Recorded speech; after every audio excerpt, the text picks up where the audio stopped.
जय मल्हार हे नाव घेतलं की झी मराठीची प्रसिद्ध मालिका आठवते। ही मालिका एकेकाळी प्रचंड गाजली होती।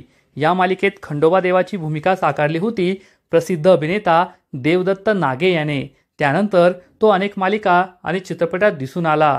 तानाजी त्याचबरोबर आदिपुरुष या हिंदी सिनेमांमध्ये त्याने खूप महत्त्वाच्या भूमिका साकारल्या।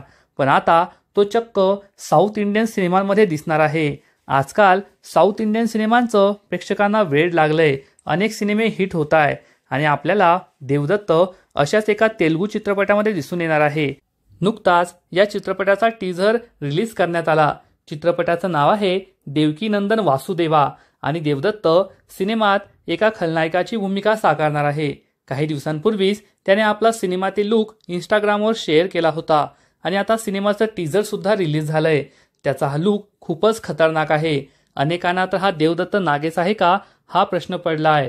त्याची ती दाढी, डोळ्यातील जरब हे सगळं समोरच्याला घाबरवणार आहे। एकूणच हा विलन सगळ्यांनाच आवडेल, सगळ्यांना धडकी भरवेल यात शंका नाही। तर तुम्हाला हा त्याचा लुक आवडला का नक्कीच कमेंट करून सांगा आणि अशाच नवीन नवीन माहितीसाठी व्हिडिओला लाईक करा, शेअर करा आणि चॅनलला सबस्क्राईब करायला विसरू नका। धन्यवाद।